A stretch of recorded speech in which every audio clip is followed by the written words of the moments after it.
What am I? Am I a gorilla? Am I a chimpanzee? Am I a monkey? Well, I'm here at the Honolulu Zoo, and what seems to be fashionable at the moment is everyone wants to train like an animal.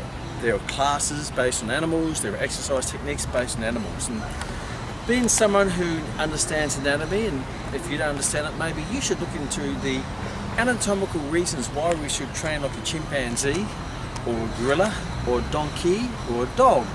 And then first of all, if you look at get your X-ray goggles on and look at the architecture of the skeleton of these animals and then compare it to a human, you'd find there's quite a significant difference where their joints and their bones are designed in a way for them to move that way.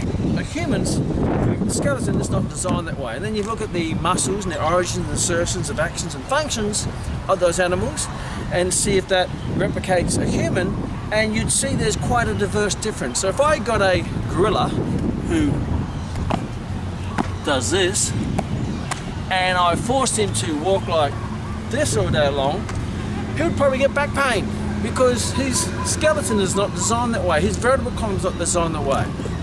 He's not designed that way from an anatomical or physiological point of view. So if I get a human and try to exercise them like a gorilla, then you will probably get stresses through the joints and long-term injuries if you keep training that way. So maybe you should train like a human based on human function rather than trying to train like an animal based on animal function. Because the last time I looked in the mirror, I'm not a gorilla.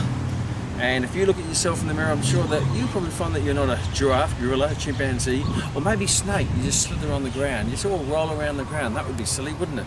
I'd get a little bit of friction stains on my chest. So maybe you start to train like a human rather than trying to be what you're not. You've been an animal, and that would be no cow poo.